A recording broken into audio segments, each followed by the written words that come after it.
Hi everybody, Richard Tromans here again at Artificial Lawyer TV.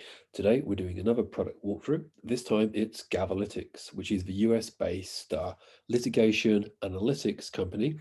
Some people might describe it as litigation outcome prediction, but I'll let Rick, the CEO, who's with us today, tell us a bit more. Hi Rick. Hi, Richard. Thank you for having me. Pleasure, pleasure. Good to catch up again. It's been a while since I've been in LA, so it's nice to catch up by video. Just very briefly, just in a very sort of small nutshell, what is Gavelytics? Yeah, thank you, Richard. I'm the founder and CEO of Gavelytics. I'm a former big law firm litigator based here in Los Angeles. And Gavelytics is a litigation analytics platform. And basically, what that means is it measures previously impossible to measure things related to state court litigation here in the United States. And so, our first product was focused on the tendencies and experience levels of judges down to the level of motion practice and trial outcomes. Our recent platform launch of Gavelytics 2.0 in October of last year has expanded our offerings to now covering human lawyers and law firms and also the parties to lawsuits themselves. And so we measure the client lists of law firms, we measure the case outcomes for major parties in litigation, and all sorts of things that were previously opaque and impossible to know. We now measure all of those things and put it into an easy use platform used by major law firms here in the US, as well as large corporate legal departments. Fantastic. And what are you going to show us now? Are you going to show us the 2.0 version? I will. I'll show you the 2.0 version in just a few minutes here. And if everyone is seeing the screen, I'm showing you the landing page in the Gavelytics 2.0 platform, and you can see across the top, these are the different avenues you can explore. And so the first three, judges, law firms, and litigants, these are what we call participants in a lawsuit. And so you can go analyze judges, the law firms, or litigants. If instead you want to look at the underlying data that we use to build our analytics, the basic building blocks of our system are, of course, dockets, but also importantly, rulings and briefs from litigation around the United States. So if you want to look at the underlying data and run searches there, you can do so in our proprietary database that has tens of millions of records. And so starting with judges, I'll show you a judge that I was personally in front of as a litigator here in Los Angeles. This is Judge Teresa Baudet. And so we'll show you what we have on her. So for all judges that we cover in all jurisdictions, we start with the dashboard, and this is a one-page summary of the judge. And so here with the gavel score, this is our proprietary metric that shows how the judge tends to rule in bench trials. And so for the non-US crowd listening, these are trials in the United States that do not have a jury. This is where the judge makes the final rulings. And so what we've done here is we've plotted a little distribution showing where this particular judge falls in case outcomes, whether it's plaintiff friendly or defense friendly. And you can see that the median judge in Los Angeles is quite a bit plaintiff friendly. Teresa Baudet here is still plaintiff friendly, but not quite as plaintiff friendly as a lot of the other judges in Los Angeles. Over here in the middle, we track how fast or slow the judge is. This is very useful for budgeting and managing client expectations. Over here on the right, we've selected some key motion practice statistics just to tell you at a glance what the judge tends to do in summary judgment motions, in motions to compel, and a few others. And one important thing to note is we always compare things here to a reference point, to an anchor. And here we've selected the county average for some of these statistics. So it's one thing to say that a judge will do something 40% of the time, but unless that 40% figure is compared to something else, it's what we call a naked stat. It's left alone. It's not as important and as salient as it could be. So if you know that the judge grants summary judgment or say motions to compel 21% more than the average judge, now you're learning something interesting. And so that's what we're trying to show here. So moving on, we've also added a very nice set of qualitative data to round out our quantitative data. We've done this with James Publishing. They're a publisher here in Southern California that writes attorney-written reviews of judges. And so think of it as a much more sophisticated version of Yelp. And so these are written by practicing attorneys that have been in front of a judge, and they can tell you what the judge is like in personality and whether he or she is nice, and things that the data can't really show. So this is a useful thing to get as well. A very important feature in our product pertains to what are called peremptory challenges. Certain states in the United States allow you in the early part of a case to get rid of your judge, no questions asked. If you don't like the judge, you can file a single piece of paper and the judge is removed and you get assigned a new judge. You're allowed to do that in a few states in the US without cause. And so we track all of those filings. And by the way, this is a patented feature. No one else can do this in the United States. This is something we created, we invented it, and we alone can do it. And so we track those filings. And so what you have here, what this ultimately means, this is a wisdom of the crowd feature. You can now see what other attorneys do when they get faced with this judge. And you can break it down into different case types. You can break it down into different time frames. You can see who the filing party is. Is it the plaintiff? Is it the defendant? Is it either party? And so you end up, as you dig into the data, you end up learning very interesting things. And there's a particular judge in Los Angeles, for example, that in employment matters gets removed something like 45% of the time by plaintiffs. And so what that means is the plaintiffs bar, the employment plaintiffs bar in Los Angeles has decided that this particular judge is just a persona non grata. They just loathe this judge. And so that's something that is really unknowable if you're not a Los Angeles-based employment lawyer. And so that's something that we can deduce from the data. And so we're particularly proud of this feature and find it just immensely valuable, and so too to our customers. And one important thing to point out too is we always show our work. And by that, I mean, we will show you all of the underlying documents from which we pull our data. So if you want to dig in a little deeper and understand in which specific cases were judges dinged and who were the lawyers and all those sorts of things, you can do that with the information below. So that's the peremptory challenge feature. Over onto motions, we track over 100 different types of motions here in California. And so you can see what the judge tends to do.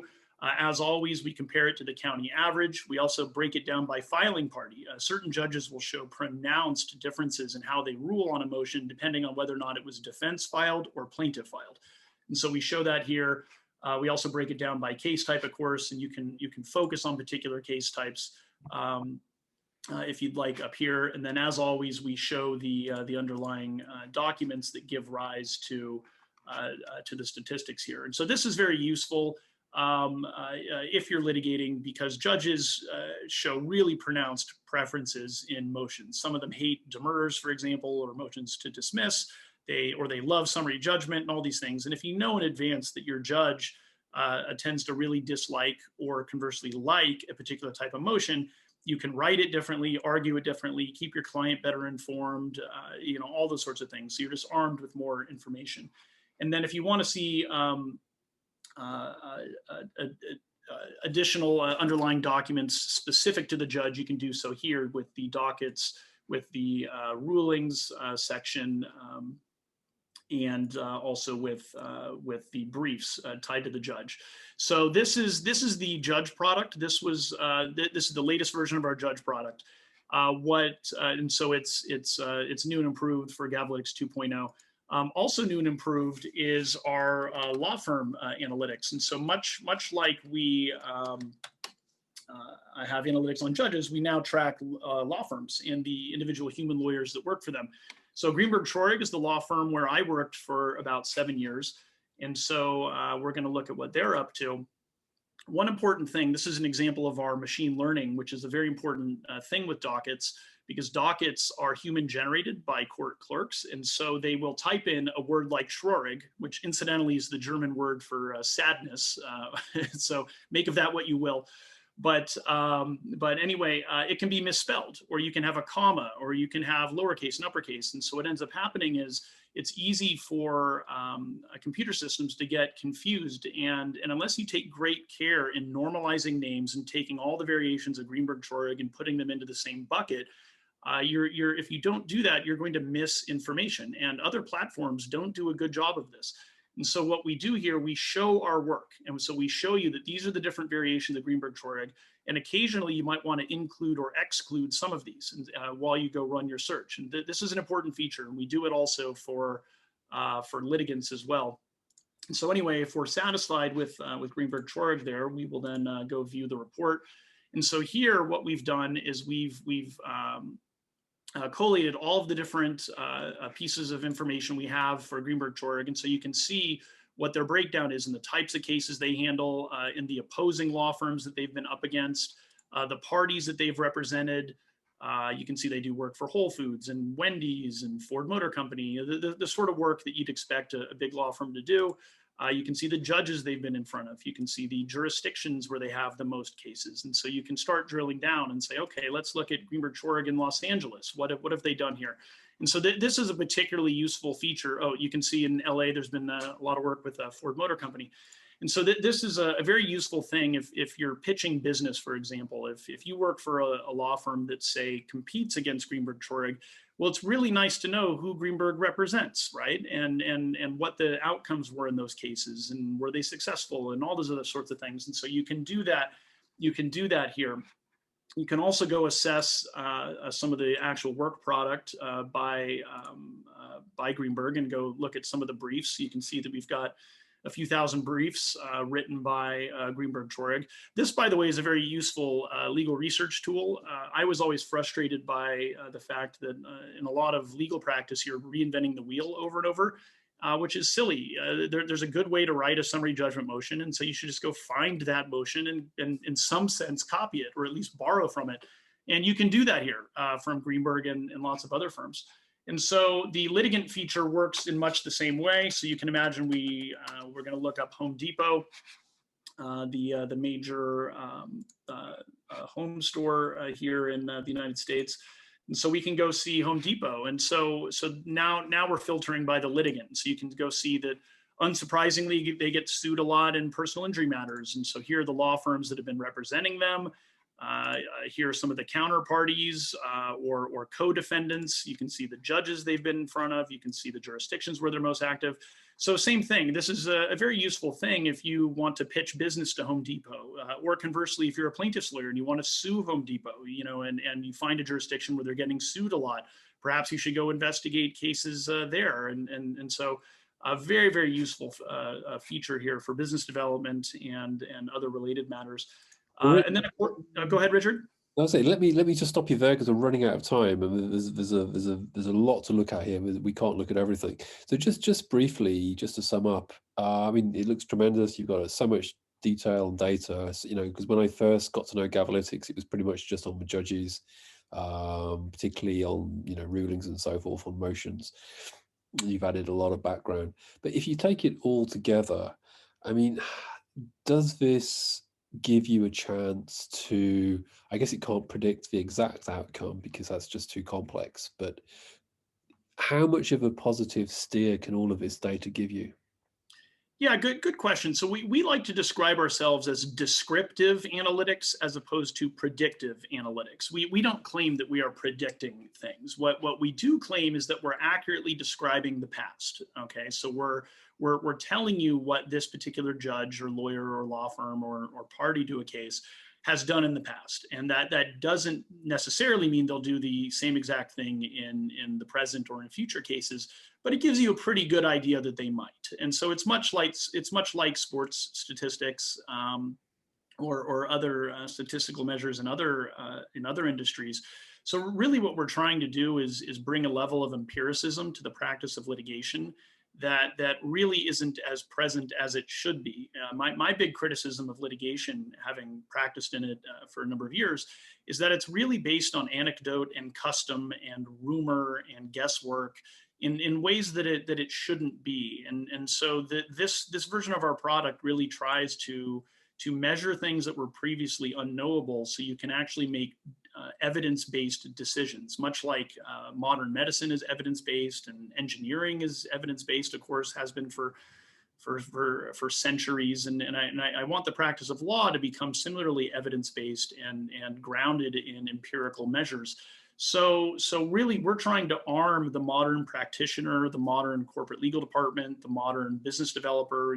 Our product is useful at a lot of different positions within a legal organization. We want to arm them with information so they can do things that they couldn't do before. That is, in our view, the true meaning of analytics. Analytics does not just mean we're counting things, we're measuring things, and instead it's the counting and measuring of things that used to be impossible, and then pulling from that information that is truly useful, that allows you to do new things you couldn't do previously.